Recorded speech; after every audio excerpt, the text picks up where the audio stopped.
And I imitated the people that were at the events. I imitated also sometimes my girlfriend, or like just people I know. People Yeah, my elder sister is excellent at that. She can put on different accents. So not just accents, but also, I mean, imitate different people. I mean, it's so funny. But I mean, these are more dinner party things, but they're so great and so good because she really gets into that character. And if you didn't see her and you just listened, you wouldn't know it was her because it's pretty good. But anyway, so you do that. And acting, did you do any form of acting, any stage work? Yeah, we did. We played theater. So I played theater in school. And that was actually the thing I was supposed to do after the boarding school. So there was this time when I finished the last class, like the last year, right? And then we were thinking, what should I do next? And I wanted to do the acting school. But then they said if I would do the acting school, I would need to be there for 3 more years. Wow. So live there and go from there into the acting school. And even though I wanted to do that, there was a no-go because I needed to go out. I wanted to see the world basically, because I mean, there was a little village somewhere in nowhere in Switzerland, and I just wanted to go out and, you know, explore a bit the world, Zurich. And so I decided actually to do something that I didn't really want to do, which was also apprenticeship as a salesperson in a clothing store. And then I found an apprenticeship, and then I did that. So then I didn't pursue the acting school and went this path. Okay, so I see in the notes there you also did some modeling. Oh yeah, there was I would say maybe a short period, and I tried. There was also something, but I didn't have so good experiences. I mean, what type of modeling was it? Yeah, you know, for fashion or fashion model. Yeah. But I didn't do it professional. I was very close. I can remember once I got invited from a agent or agentur, agentur. And but I was the night before I went partying with my friends and slept late and didn't have enough sleep. And in the morning, my face was a bit red. I was tired, and so I went there and they made a shooting. And it didn't look so good because I mean I was really, you saw on the photo, I was very, why did you do that then if you knew you were going for something important? I think self-sabotage and being with the wrong people, because on one point I broke up. I just quit these relationships because they had really negative influence. We were partying all the time, and I actually didn't really want that. I wanted to create something, for my life. And so on one point I said enough is enough. And I started focusing on fitness and building myself up again. Okay, so after the modeling then, and they took some photos and things, you didn't get anything, or you did? They actually said then, they saw the photos and it seems like not to be a good fit. I was anyways too small. So I'm too small for a model. I think usually they want the model that, could do fashion and like, just photography, but also being on the stage. And there you have to be tall enough. I'm a little bit too small. So, but they still said, what's the height limit then? What Probably they expect? 60, like me. 185. Yeah. 185. Yeah, and I'm 178. So, but they still said, come, we will have a look, we make some photos, and then you can get some built-up shoes. Yeah, maybe. But anyways, it was anyways not for me. I tried later on. I used to be a model. Okay. Yeah, for shoes. Yeah. Oh. No, I'm joking. You don't ever. I don't know. You don't ever see the shoes. Sylvester Stallone, Jackie Chan, they all show. You don't have to believe everything what James saying. So. It's like, well, this is kind of the English humor, right? People say, I used to be a model, and then you look at them and think, no way. And you'll say, yeah, for shoes, because you only see the shoes. Yeah. But they're like hand models. Hand? Yeah, hand models. Like I know people there. Really? The model, for rings, watches. Oh yeah. Or maybe. I need to take more care of I my can carry golden. Yeah, my brother couldn't because he bites his nails, you see. But yeah, well, it depends on what you're looking for these days. Maybe that's the look. Yeah. Yeah, I had my palm read. I mean, when you mentioned about hand model, I thought you're reading the palm, but that's another story. So anyway, so tell me a bit. Let's kind of move into, because I know Laszlo has to go. So let's kind of fast forward a bit. So in your childhood, you like lots of things. You like the nature, traveling. Well, when you said that you wanted to get away from kind of this boarding school and see the world, did you go and venture away from Switzerland at the time? I mean, travel, anything? Yeah, I was at the time, I was always a bit scared. I mean, I was super shy in the beginning, like super shy, and that was holding me back a lot. But I still did a bit. I went, I mean, thanks to my father, because he was living, you know, in Chicago. And so we went to Chicago. We went to Italy, Europe a lot. And and then on one point, India, I went, and India was kind of a game changer for me because I really thought about my life and what I really want. And later on, when I had the job with 𝗪𝗎𝗻, so I was working with her, then we traveled for work. And money was often an issue, coming, you know, from the mindset of, you know, never having enough and always needing to work really hard for a little bit of money.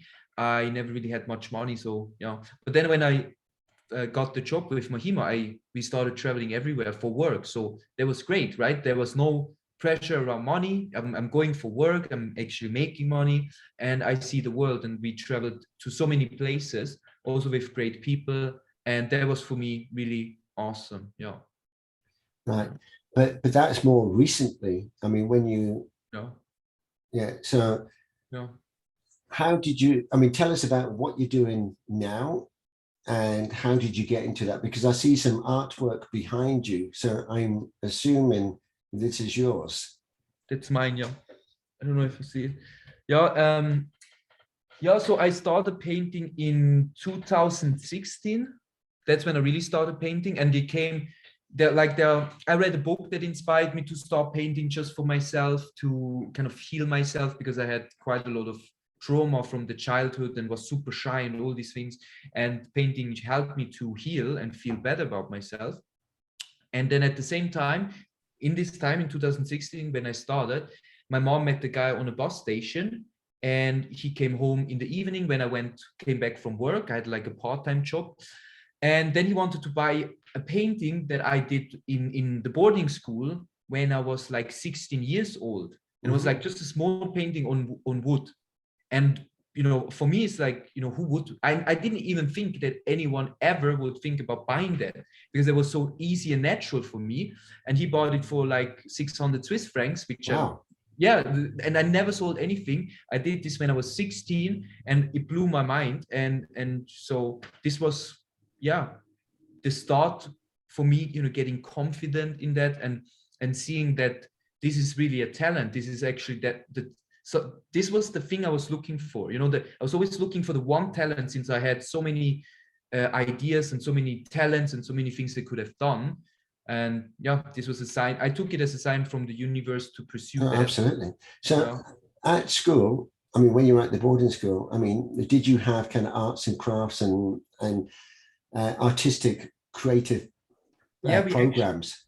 We had, yes, we did. Yeah, we did have, not as much as, when I think back, it seems not so much, but we did have, But at that time, did you feel that was just a lesson, and you just attend that lesson, or did you really feel that, oh yeah, this is interesting? No, for me it was very normal. I liked it, but I didn't think much of it, because I think the biggest thing was that being an artist, a painter, seemed less cool than to be an actor or singer. I think that was the main thing, because of course, when you're young, you want to be cool and famous and accepted from your friends, and being an artist didn't seem so cool. But there was actually a talent. I guess it depends. I mean, I follow a lot of artists actually on LinkedIn, and some of them are fantastic. Now my view changed, of course, but back then, you know, just seeing these starving artists, or it didn't seem so cool. Yeah. Yeah. So that picture, have you got a copy, or I mean, a photo or something of the picture that you sold? And how did you come up with the price? I mean, you said you sold it for 600 francs. Yeah. So, Yeah. Back then, I had, to be honest, I had the goal to make 600 with something. I didn't really know what. Just had the goal, and yeah, the opportunity came up, and this number was in my mind. My mom actually gave him a price before I came home. She said 444. yeah. She liked numbers, right? Yeah. And then he said, when I came home, and I'm like, you know, surprised, and you needed to arrive first at home. Then he said, it's your painting. You decide what you want for it. Just, you know, think about it. And then I was thinking about it, and this number was in my head, 600. And I was thinking, like, you know, this painting is actually really, really unique. It's a piece from when I was 16. I cannot repeat that. So I was thinking, how big was it? I mean, compared with the kind of the one behind you. wait, I can show you quickly. I think I'm going to start painting. Disappear. Maybe like a bit smaller than this even. It was Wow. So it was quite a small one. What was it of? It was made of wood and acrylic, and it was quite simple, you know. It was with different blue tones, but yeah. Sorry, I mean, the image on it was what? I'm just looking. All right. Maybe while I'm looking, we can talk more. And when you mentioned the price, I mean, he said, yeah, no problem. Yeah, he said, yes, okay. And he went, got the cash, bought some paintings from my mom as well. And there I saw, you know, how limiting beliefs. He bought some more paintings of you. No, from my mom. I had only 2, I think so. Yeah. Ah, your mum's a painter. Yes, well, my mom is the tip, like super creative. I got a lot from her for sure. But she never really did something with it. So there was no one in a lifetime opportunity for her, right? Where she sold now some paintings. Did she sell hers for more or less?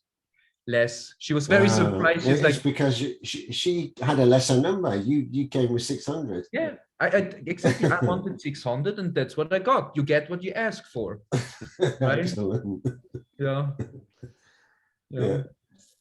Yeah, that was pretty cool experience. Right. I think I'm going to start painting. I think my daughter could sell this one. How much do you think that one's worth? As much as she wants. The artist needs to put the price. Exactly. Yeah. Well, I'm going to ask her. She'll probably want to sell it to me now. Sorry, guys, I need to leave. It was great seeing you, and I looking forward to the replay. I hope that will be available. And then, sorry. Thank you. Yeah. Nice to meet you, Laszlo. Have a good rest of the afternoon and good Yeah, rest of the thanks, discussion. Yeah. Cheers. Bye. And put some sun cream on. Yes. I'll stay inside. Right, exactly. Okay, bye. Bye. Right. Now I'm amazed actually. Mm-hmm. Right. Yeah, and this was of course for me changed everything. So I'm still very grateful to this person, because he's the reason that I started taking it serious and starting to do more. Yeah. So you said that was when you drew that picture when you were 6, or drew whatever you painted that picture when you were 16. Yeah. So how old were you when you sold it? I think 20 or 21. All right. Okay. 7. How much? 7, 4. Yeah, 21. I would say. And sorry, if you don't mind me asking, how old are you now? 27. All right. Okay. You still got the very youthful looks. Yeah. Yeah. Yeah. I found the painting here. Oh, wow. Yeah, I would have given you 700 for it. Okay, maybe I can buy it back. No, but it is nice. It had something really special. Yeah, it is. But I never thought, you know, I really didn't think so. But yeah. How did you do that? Yeah, it's like how I paint. I mean, very natural. You know, I was in the moment. I'm very. I just, when I paint, I go really into the moment, and it flows. It just flows. So I started, you know, experimenting. That, yeah, I experimented with the colors I had, the material I had, and I was there and just totally enjoyed it and lost myself, and you know, yeah. No, I think it's excellent. I think when you kind of find your gift, then I mean the passion and desire that comes with it really makes a huge difference in your life. Yeah. And then when people appreciate that as well, I mean that painting, I'm sure you could have sold 10 times over. You just didn't realize it at the time. Yeah. And so tell me a bit more about, I mean, now, is this your full-time job? I mean, as a painter, an artist, or, and how did you kind of transition and saying, was that your turning point when someone bought the picture and you thought, wow, if someone can buy a picture for 600 francs, I could sell more, or I can create more, and that could be a business. I mean, what were you thinking at the time? Yeah, at the time I was of course very motivated and inspired to do more and sell more, but to be honest, it was very tough. I didn't sell much. It's very the ego, or whatever you call it, the doubts sneaked in on one point, and I'm like, maybe that was just luck. Maybe he just wanted to support me, and it's not even worth that much. Like all these thoughts. So I sold a few more, but like for 200, 250, maybe 300. 2019, so that's like 3 years later, I pulled myself back up. I started working for 𝗪𝗎𝗪, so I started hanging around with people that had a bigger mindset, or just were more positive. Okay, so let's just digress a little bit. So how did you get involved with 𝗪𝗎𝗪, and how did that come about, and what did you actually do for her? Yeah, so that happened in 2017. Maybe you can explain who she is for people that don't know. Yeah, 𝗪𝗎𝗪 is a self-mastery mentor, the #1 in Europe. Yeah, and she basically, when I met her, she did meditation sessions. Now she started doing big events and helping people to achieve a better life in whatever area you want. But one focus is, and many want that, is making more money doing what you love, but also finding yourself, connecting to yourself, self-love, be more happy, better relationships. It's like really like kind of all life coaching in a way. But she was my mentor. I mean, I learned so much from her, and I knew her already before 2017. I did already her coaching. Yeah, and in 2017, that's when I tried to sell my art and had this part-time job, which I couldn't stand. And at one point, I just quit the part-time job and said, I just want to paint, with no plan, no idea how to do, what I could do. And of course, life supported me. I found here another job. I painted a little bit. But then on one point, it was again very tough situation. Somebody kicked me out of their home, lost the job, I had no money. Went to my father to Dominican Republic to have a break, think about what I want. Then I came back from the holidays, and that was 2017. And then I was looking for a job. My idea was actually to make an apprenticeship, since everybody in Switzerland said, you need an apprenticeship, you need a foundation. So I'm like, okay, yeah, maybe they were right, because I was failing till then. And so I had to go, finding an apprenticeship. But when I was sitting in the coffee shop looking for jobs, it just didn't feel right. I didn't want to do it. So I'm like, let's ask 𝗪𝗎𝗪 and Kai if they want help. So an apprenticeship in what type of area? Yeah, probably sales, so like whatever I did before, but I didn't really like it. So I was not even sure what. I thought just something, because that's what they say. You needed a qualification of some sort to enable you to get a job. Exactly. Yeah. And at the time I thought they were maybe right, because nothing really was working well, just like here and there. But all in all, I still struggled also financially. And and then I asked 𝗪𝗎𝗪, instead of then looking for jobs, I'm like, maybe I ask 𝗪𝗎𝗪 and Kai if they need help. I would love to be around them. And then they said they actually need help, and they need help with cooking and cleaning. And I'm like, okay, I can cook and I can clean. So I started doing that. But the plan was actually to do something else. The plan was to go to Chicago and help my father out, which then never happened. So naturally, I stayed with them and started, cooking, cleaning, and then working on videos. So I started transitioning a bit. Okay, so just digressing a bit to your father. So you couldn't have gone to work with your father in his business? No, not did the business. He had a home in Chicago, and he wanted to empty that and sell the stuff and get the apartment ready to be sold or rented. And I'm like, and he actually offered me that because he saw when I was in Dominican Republic that I'm not really doing well. So he offered me that. But then, yeah, I suddenly didn't hear from him anymore. And so, yeah, and then, you know, I told him in 𝗪𝗡𝗡𝗏, yeah, I just do cleaning and cooking for a few months. Then I go to Chicago, but then it never happened, right? So then I stayed with 𝗪𝗡𝗡𝗏, and I think it was really good that I did that. All right. Yeah. Okay. And where did you live with them? You lived with them? I actually lived with them, yeah. You know, when I had nothing, I had no money, I had But no that was in Switzerland. Yeah, that was in Switzerland. Yeah. Because I know they travel a lot. So yeah, before that they didn't travel that much. They just started their business. All right, okay. So I was with them in the beginning when they started doing more events, and they did first in Switzerland, and then later on we started traveling, and then I started also helping with the events, you know, doing videos, photography. Okay. Mm-hmm. All right. And you still work with them? No, so I did that for 3 years till 2020.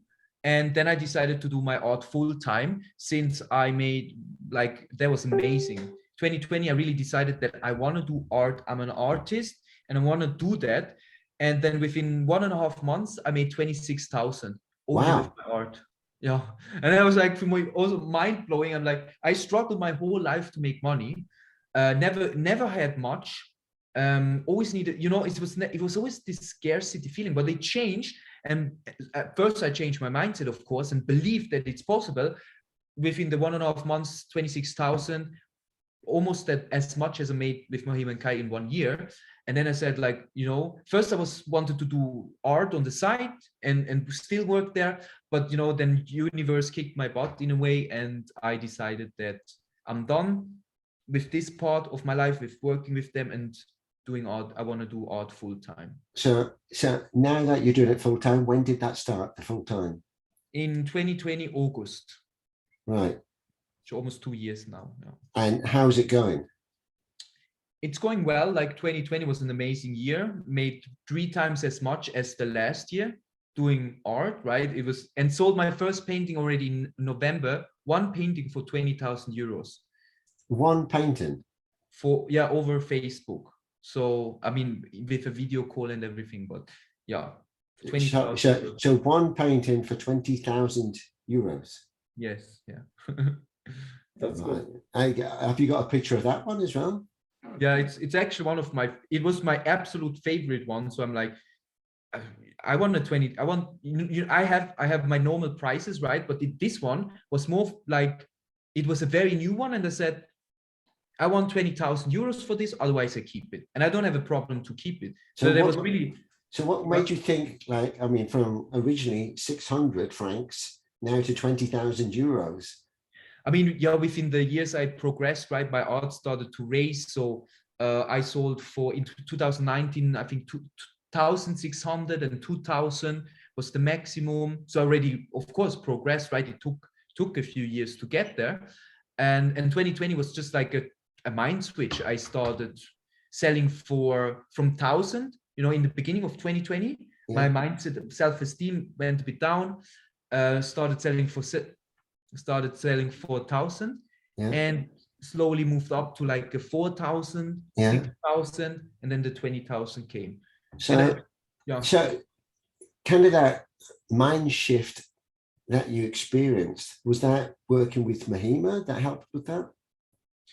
I'm sure it contributed to that, because I saw how they sold packages from 5 to 50,000, and I was like, wow. I mean, if this is possible, then I must be able to sell 1 painting for like 5,000. The 20,000 also, I must be honest, it came very spontaneous. There was like a feeling. I didn't even think about it. I didn't even set the goal that I want to sell a painting for 20,000 euros. I just created this painting and I loved it so much that I wanted to have 20,000 euros. A few weeks later, a person loved it as much as I did and wanted to have it. They didn't buy the painting. They just bought your love to this painting to get it. Yes, exactly. It's much more than the painting. And it is. yeah. You see, Paul, we're working with software. We should start painting. Yeah. Change mindset. Paul is a regular guest. I mean, he's in India. Yeah. Right? Yeah. So Paul's going to start, once you listen to this, Paul's going to be starting painting. I think we're all going to be starting painting. Yes. Yeah. Well, I mean, You have some competition. yeah, let's see. I mean, it was, but it was not, you know, I think what the biggest thing was people seeing me being serious that I'm an artist, because anybody can be an artist, and that happens today, but they disappear within a few months or a year, and you don't want to pay 20,000 for an artwork where the name of the artist is disappeared in Exactly. or something. You know what I mean? Yeah. So people seeing me since such a long time doing that and keep doing it and painting more and progressing, in their mind is also, you know, she actually said, she first said no to buying a painting, but then she said, she came back to me and she said, you know what, I was thinking about it, and probably your art will be worth much more later on. So I think now is a good opportunity to buy from you. Exactly. So Exactly. she was right. So I think Paul's just disappeared to start his painting. He went to buy some brushes. She got inspired. Oh, He's got to get some canvas out and some paints. Yeah. No, but I have a question. Can I interrupt? Ah, beautiful. I mean, I wow. put gold on that, but you see, it's Yeah. like the same as these ones. Oh yeah, very nice. So what do you use? I mean, you're using acrylics, or I mean, or what? What's your own canvas or Canvas? explain. Yeah, canvas. For these ones, I use modeling paste, and I use like 5 liters. So there's a ton of this paste on there, so it's very heavy. And then when it dries, I use acrylic, and I use for these I use like a super high quality color, because you know it's just one color, but because the color is so powerful and so strong, it has such a amazing effect, such a powerful effect on you when you see it. So the paint itself, I mean, you just go to, I mean, it's a proper artist's paint, or it's from a DIY shop? No. It's a real, like these colors, the golden one costs a lot of money, and you cannot even buy it in a normal store. It's like from company, they mix it together, and they make beautiful colors. And yeah, otherwise it would not look, you know, especially because I do just one color.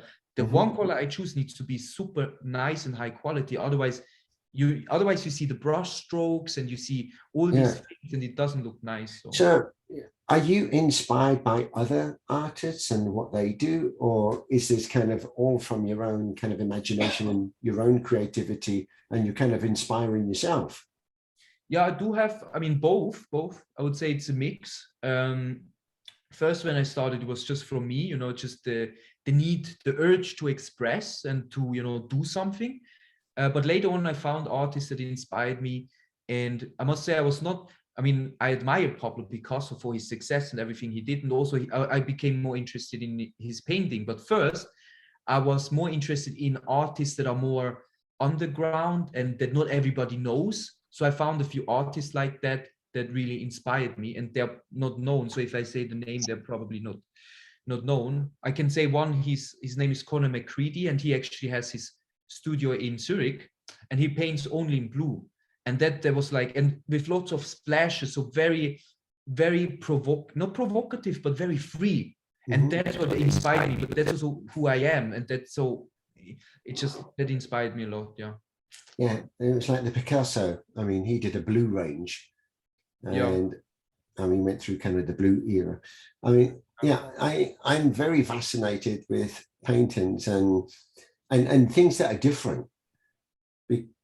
I think, I mean, you're just using your imagination and creativity here, as Einstein would expect, and something is just coming out of your head basically, and you're projecting it on a canvas. And so every one of them is magical in its own right. So just roughly, how many paintings or pieces of art have you created since you were 16? It's not my question. It's not fair. You're asking my questions. Okay. Yeah, it's actually not so easy to say, but I was calculating roughly one time, probably forgot a few, but maybe 250. And Wow. I didn't paint when I was 16. I did only these two paintings. Other than that, nothing. So I started really painting with 21 again. So within this period of time, you're 250 roughly. Wow. Yeah. And I mean, you just do kind of get up and do it when you kind of impulse to do it. So that's how I did it in the beginning a lot. Yeah. all right. And But you now, have a studio at home. yeah, right now, yeah, I have. Before I painted at my mom's place. She has a big, garage, so I could paint there. And there was very impulsive, whenever the inspiration came, it was crazy. Just like started painting day and night for a whole weekend, didn't eat anymore. And now it's a bit different because, I'm a business owner now, or like an entrepreneur as well. So I have to do other things. Yeah, so usually now I start writing down ideas. So I'm not, when I should do other things, I'm not going to paint all the time. So yeah. So has it been sell your paintings? How you show them to the people? You mentioned Facebook. Do you have a website or? Facebook usually, but also people that know me from Switzerland, from networking in a way. Word of mouth. This is the as well, yeah. But also a lot of people in Facebook, because I'm very good at marketing, or marketing more like inspiring people on Facebook with my videos and posts, and people love it. I get lots of comments and likes, and then I connect with these people, and there is always somebody that's interested, and yeah. So you find Facebook is kind of your main marketing tool that you use? Yeah. Right. Because I see that you are on LinkedIn. I mean, I prefer LinkedIn, but it's different. I mean, I'm not selling paintings on LinkedIn. But in saying that, as I mentioned, that there are some great artists on LinkedIn that are using LinkedIn as a way to promote, because, I mean, business people are also, I mean, have a passion and other interests, personal interests, and follow a lot of artists. And I mean, there's many I follow on LinkedIn, but I mean, I have seen you on Facebook with videos that you've created. So videos about your art, and I mean, and in the studio that you work, and a mess everywhere and paint all over the place. Yeah. So you have a room dedicated now to making a mess, basically, or making your art, should I say? Yeah, I do, but we are moving now. So because I realized it's not so good in the apartment. It's just the creative room is too close from your living room. Yeah. And so I will go back. We found a new apartment, and there I will have the studio outside again. But right now it's here. Yeah, there's a big painting I'm working on. Yeah, I see a mess. But also everywhere. It's not good to be close, because some of the flavor of the smell, it's not good for the health. Yeah, the smell, and even color goes. It happens so fast. I have maybe some colors on my foot that I don't see, and then suddenly it's in the apartment. So yeah, but it was I thought it's great to have it in the apartment, but yeah, learn something new. Yeah, I see you've got an exercise pull-up machine on the door. I guess that's for your girlfriend. No, for me as well. I was joking. Yeah. Oh, okay. So you like to keep yourself fit as well? Yeah, I actually work out with my girlfriend. We have a routine. We wake up in the morning and we work out together, which is a lot of fun, and it's very necessary for me. I was back before I started painting. I had a time when I was really into fitness and wanted to do bodybuilding and fitness modeling and all these things. Yeah. So is she an artist? Yeah, in her own way. I mean, we painted a painting together, like a huge one, 2 meters and 5 meters long. Wow. It's like huge, but it's rolled, so it's not on a stretched yet. Yeah. And we painted that together, so that was cool. And she does mainly movement. Did you sell it? No. For me, I usually don't sell such a big one, right? So I have to focus on a different kind of customers. Yeah. So I'm not sure yet, and I've rather focus on what's working right now. And if you never know. I think you should stop, because every time you share an idea, then Paul goes and gets this from the nearby shop, and he's equipping to be your competitor. Yeah, maybe. Right. So just about, I mean, on your business model, when you create some art, and I mean, do you determine kind of the size of it, the color, the theme? Or are you just doing things from your kind of what inspires you at that moment?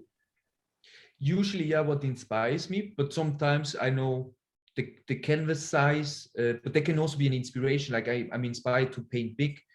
I'm inspired to paint gold or with this modeling paste, or so I do have some ideas, but oftentimes I like to leave it open so I can go into this creative space where I don't know what happens. Okay, so what's your favorite color? That's very difficult. I would say if I could choose three, it would be the. Let me guess. Blue, gold. What would be the other one?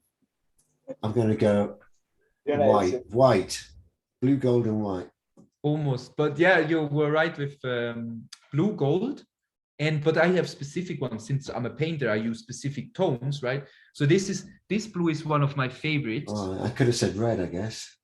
Yeah, and green. No, red. I like red, but it doesn't resonate so much with me. This green, I don't know if I can bring it. Yeah, it's this emerald green. I can see a nice red one. It's this green, you know, this, I love this. This is an emerald green. And here I mix this with blue. Yeah, very nice. Yeah. Can we get it for $20? No, these times are over. Yeah, well, we should. So when you sell your art, I mean, do you do like an auction, or you name a price, or how do you do it? Yeah, I name a price. Yeah, I have my prices, and then I name the price. I never tried an auction, but I saw some artists that did that, so I'm actually planning to do something like that. But I have to get, you know, I'm not sure yet how I would do this. Usually I name my price, and yeah. Do people, when they buy painting from you, do they negotiate, or is it a tough process to reach the? That's a very good question, because when I started and I was not really secure, they did negotiate. Almost every time they negotiated, and I felt very uncomfortable, and in the end went down, and then kind of felt a bit weird, because I think art is a bit different than other things, right? It's like, this is the value of the art, and paying less also means the painting is actually less worth. It's not that you pay less and then it's worth this much and you pay this much. No, it's actually then also worth less, because that's what determines in the end the real worth. So, but lately, since like maybe a year, people don't negotiate at all. It's like either they can afford it or not. So either it's a yes or it's a no. But yeah, exactly. You don't do two for the price of one. Yes. Yeah, exactly. That doesn't work at all. Because the idea with art is also that the price goes up over time, right? That art is an investment. So lowering the prices is yeah, but I mean, it's clear. It's clear. I was curious about. Yeah. Actually, what you're saying actually works in general business. I mean, it's the value of the service that you bring to help people. I mean, if they want to like cheapskate and offer you something less, then they're obviously not appreciating the value. Yeah, exactly. Yeah, it's the same like people. Yeah, I don't know if we should talk about that, but I had a crazy idea to burn some old paintings, and some people said I should, rather than burning, I should give them away for charity and for free. But I think people don't understand that art is so individual. Right? If a person pays for this painting, they absolutely love it. They're fully connected to it. It's their painting. They need to have it. Otherwise, they would not pay that. And if you give art for free, it's worth nothing. It's literally worth nothing for these people, because you also don't know what they like and what they don't like. And usually people that get art for free, they just don't appreciate it. It gets put into the corner, because at the same time, when you buy art, you want to also know that this painting is worth something and it represents something, and having a painting for free is like, you don't value it. I would probably overpaint it and make my own artwork over it. So yeah. Right. So tell me, whereabouts are you now on your journey? So you're a full-time artist. This is your business. So when you say, you mentioned earlier that you do the artwork and you're also an entrepreneur business person. So that is in marketing and selling, obviously, your product, your art. Because I think what so many artists are missing, they just want to paint. They just want to be, because when you're an artist, you are creative, right? But in order to be successful as an artist, you also need to have the entrepreneurial side. Exactly. So that's really important. So you have kind of all the ingredients now, or is there something that is still a challenge for you to progress your business? Yeah, one thing that's, I mean, I'm pretty good. Like this week, for example, in May, I reached my goal already for the whole month in 1 week, and then I put my goal up with selling 3 paintings in a row. So that's amazing, and things are really progressing and moving forward. But one thing is where I have challenges is the consistency. You know, so I have like maybe a week where I'm like energetic and taking action, and then a week where I'm not doing the things I should be doing. And, you know, like, so, and having a bit of these waves. And last year I had this very strongly. So months that were amazing, like made a lot of money, months where I didn't make much. And so that's the thing that I'm, you know, trying to figure out now. And I think they're probably, as we all have some limiting beliefs or something, that's, you know, making when I'm there down again. Yeah. I mean, a lot of the time it's kind of planning. I mean, otherwise you're just waking up every day and letting the day go by, but you haven't really planned, well, what the activities I need to do. It doesn't mean you have to be doing them every day, but what are the activities I need to do to reach that objective or that goal or whatever I've set. Otherwise, it kind of drags on, and there's no real focus on it. It's kind of as and when. And like, as you said, you could have a good month and you could sell 3 paintings, and then you can have a bad month or 2 months back to back and sell nothing. Yeah, and I think that's the creative part in me, because creativity and inspiration comes so spontaneous. But in business, you sometimes also have to do the work when you're not so inspired, right? You have to keep going. And I think that's the thing where I'm like, But I think that's where you kind of like, when you've got your kind of your art inspiration, then focus on doing the art. When you haven't got that, then focus on the business, like how to market it, how to grow it, where I need to be, how I can promote it and everything else, because that needs to be done. So let that be done when you're not thinking creativity, and then maybe the two will go together. Otherwise, you could have a moment that, oh, I'd rather be doing my art and not selling the business or selling the art. So actually, you can plan what you need to achieve, but also bear in mind that when you get, I mean, the moments of inspiration, you need to focus on that at that given time. Yeah, exactly. Yeah, because when they come, usually that's what happens to me when I have a moment of inspiration and I take action on it. I really get results. Something happens. It's usually the right thing to do. That's why I sold like 3 paintings in 1 week, because I had an inspiration on my wall. Exactly. And then I did it and sold 3 paintings in a row, and it was like, wow, amazing. Yeah. So who are your typical clients? Typically women like from age maybe 30 to 50, 60. And they are into personal growth, self-love, spirituality, and So does that mean you belong, because if that's your ideal client, so that's who you need to target, are you focusing in the groups that they're in? So if they're in, for argument's sake, a self-love, spirituality type group, are you in those groups as well? Yeah, exactly. That's how I did it. That's my niche, right? That's what I'm talking about with my art. That's what my art is about. So I went into these groups. Yeah. Okay, because I can see kind of a self-love one behind you. Yeah, it's not specific. I have the self-love or the heart ones. I have, you know, on hard canvases. But I like to do the heart, and yeah. But also, I mean, heart-centered people and spiritual people are typically heart-centered and not egotistical. Yeah. And what I notice is that, you know, art is about emotions, because if you don't feel any emotion with an artwork, why should you spend like 5,000-10,000 for it, right? Yeah. So I think women are more in touch with the emotions. Yeah. So when they see an artwork, they feel something, and men oftentimes, that's my experience, not really. They are more thinking about, does it make sense to buy? Not really. Or, you know, because, Yeah. you know what I mean? So, yeah. So the picture behind you, or the art behind you, is that for sale? Yeah, both, yeah. So how much is that one? I would have to check since I have so many artworks, but I can say roughly, I think it's 6,200. Sorry, how much? 6,200. Yeah, I'll have two, please. Okay, yeah. I have one in red as well. Yeah, I'll have it gift wrapped for that price.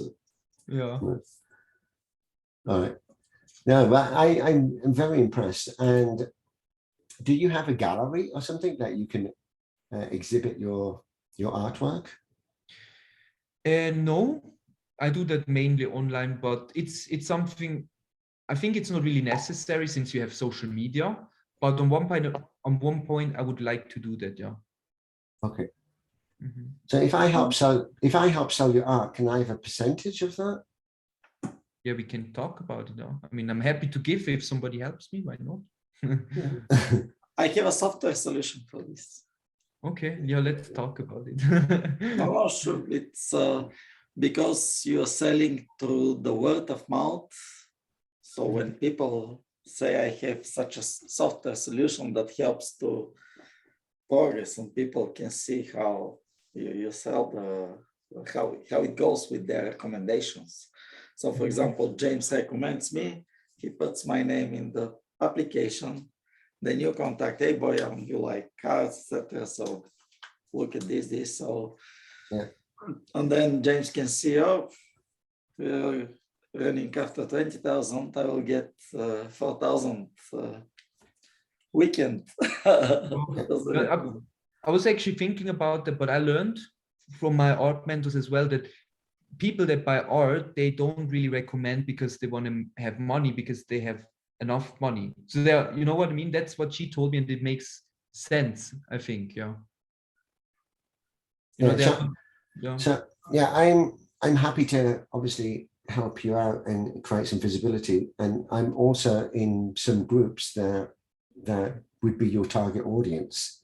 So, and I know that I guess, I mean, just a gut feeling that they would definitely like some of this art because it's the type of person they are. I mean, if I look at that one behind you, like with the hearts on it, I mean, that resonates with me. Yeah. But I'm sure within a group like you described, that would, yeah, resonate with a lot of people. Mm-hmm. The difference is then is who could afford the art. Yeah. Because what might be appealing doesn't mean you can afford it. Yeah. I mean, like I might think, as an example, a Ferrari is appealing, although I don't particularly like Ferraris. I have a question. But doesn't mean I can afford to buy one. Yeah. No. Far away. No. Yeah. So I have a question. You sell your art. You sell your art mostly in Switzerland, correct? No, all around the world. I mean, Australia, America, Europe, everywhere. I just sold one in Romania, Switzerland as well, of course, but really everywhere. Yeah. Mm-hmm.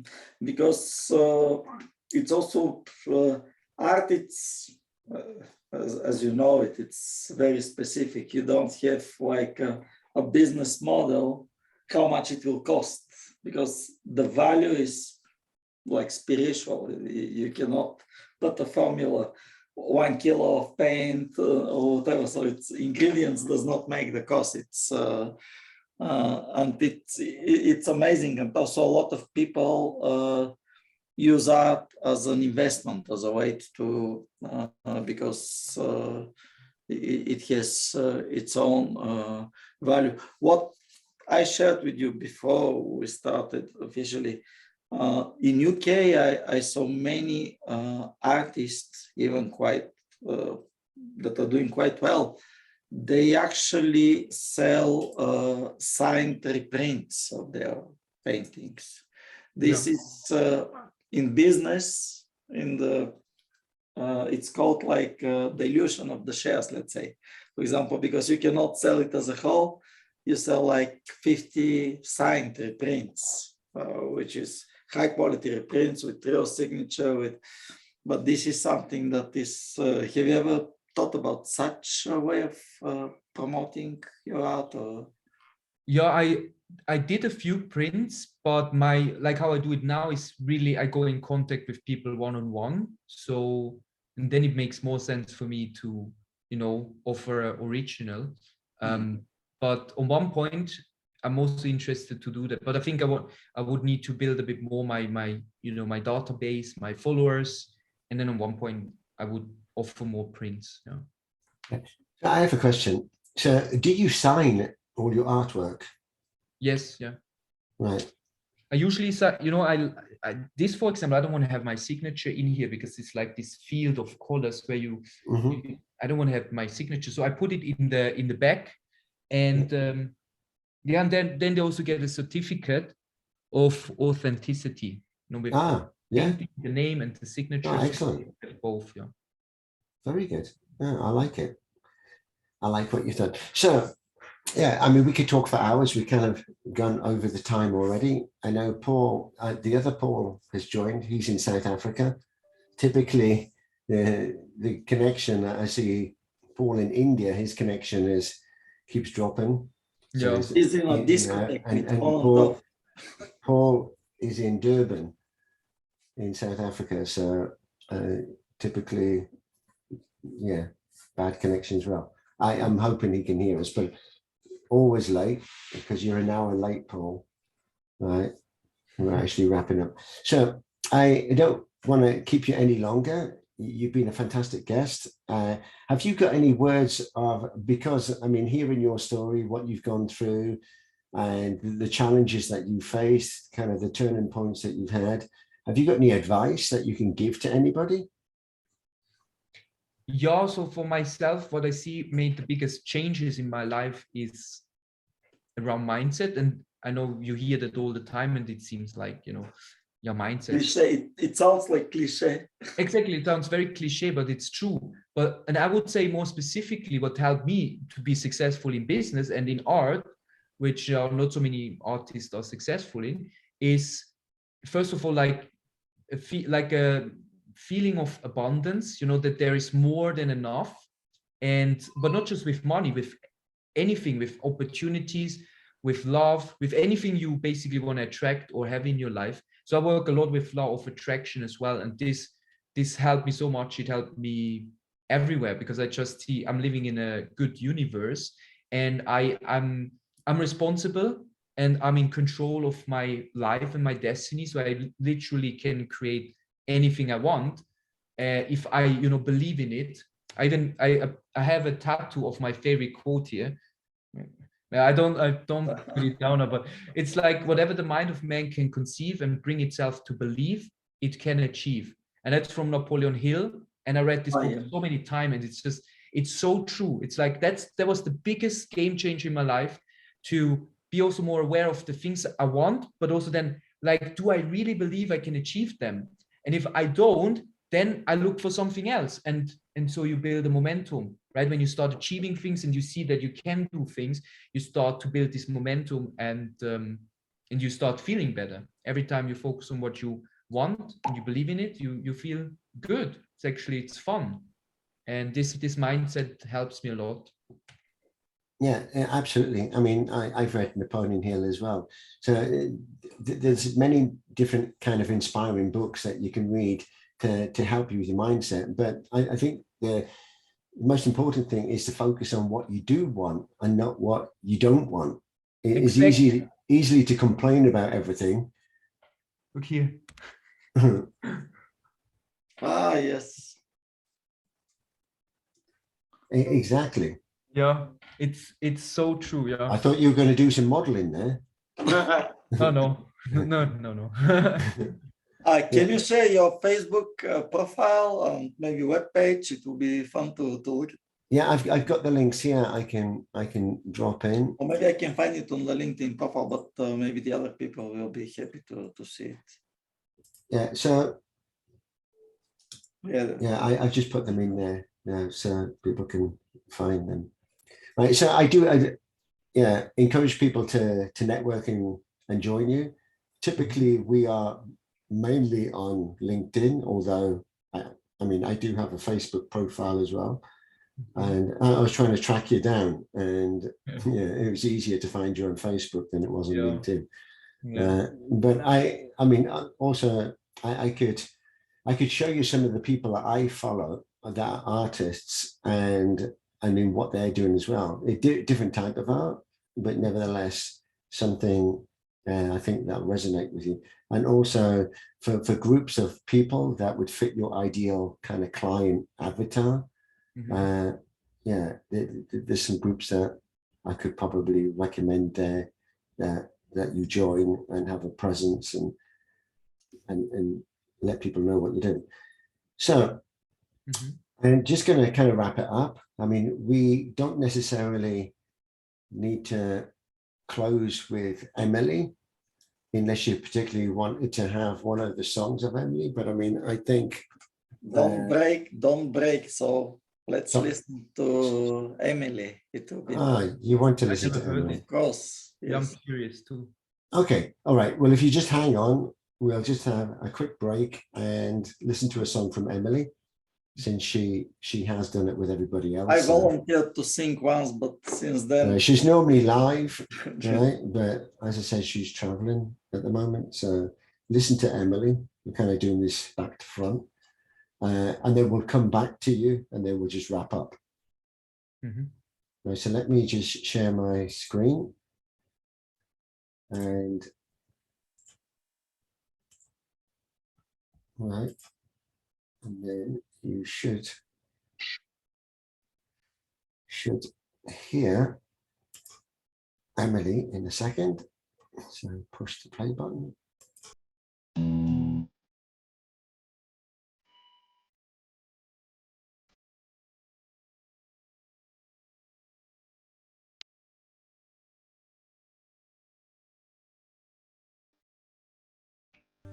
Tell me something, girl. Are you happy in this modern world? Or do you need more? Is there something else you're searching for? I'm falling. In all the good times I find myself longing for change, and in the bad times I fear myself.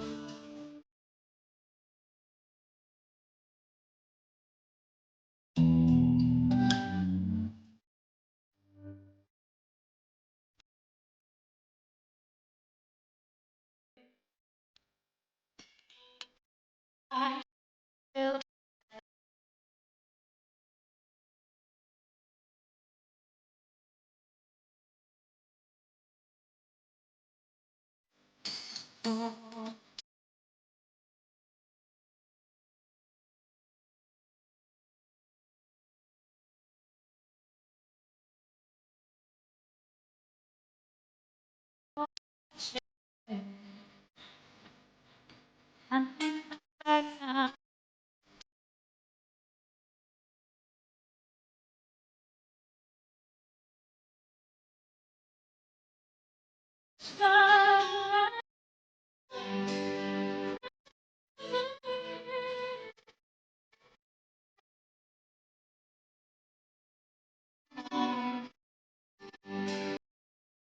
in the shallow,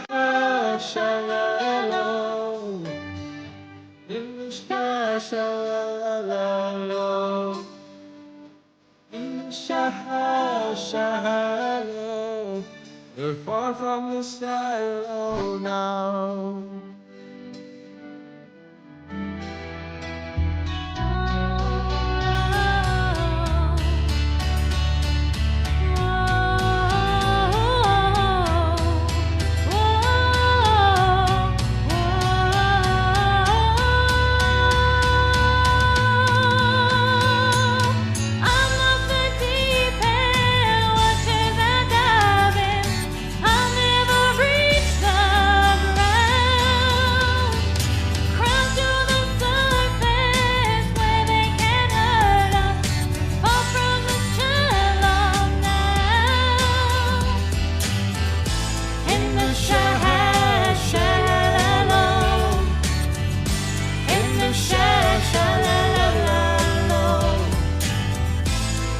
shallow. We're far from the shallow now.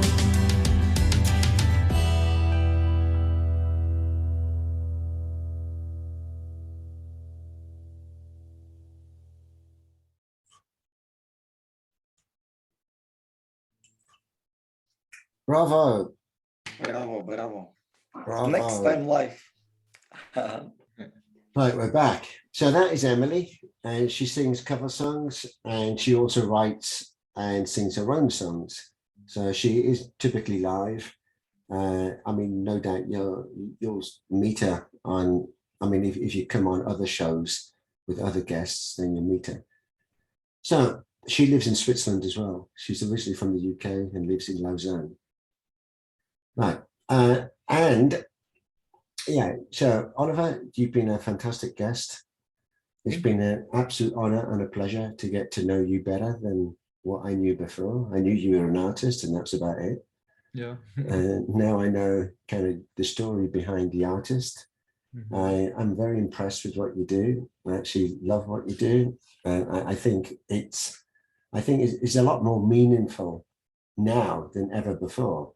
Not that I'm saying that art wasn't always memorable, but over what's happened, I mean, what's happened over the last 2 years with lockdowns and one thing and another, people have been looking for something and to bring them inspiration and hope. And when you see some art, then the art reflects that. And I think that's what you portray in your art as well. And it is to give people kind of that feeling of belonging again. And yeah, so I absolutely love it. And yeah, I wish you all the success, and do come and join other guests and listen to other people's stories.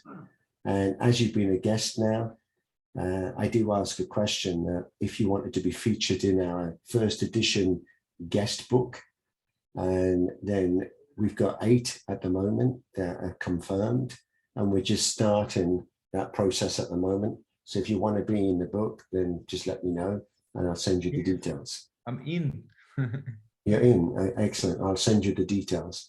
So Boyan's also in, and some other great guests that have been on the show before. Paul, I'm still waiting for Paul to let me know if he's going to be in.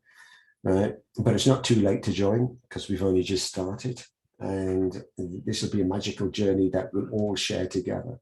It's actually a book with 12, 13 authors together, and it will be quite a journey because everybody will tell their stories, their writings, but it will be released when everybody is ready and all we agree with what the product it will be. And it's also, I think, it started already, but it's like we create a family and we work together to reach some nice results. Yeah. Actually, we're all helping each other on that journey. I mean, I don't want to kind of digress and talk too much about that, just kind of wrap this up. But I mean, it's been an absolute pleasure having you. And Thank you. yeah, we should all get together at some point, particularly that we live in Switzerland, and share more experience. So on that note, I'm just going to close this and stop the recording and just stay on a little bit longer. All right, so thank you very much once again. And I'll send you a copy of this recording that you can play around with and use for your own purposes. Thank you.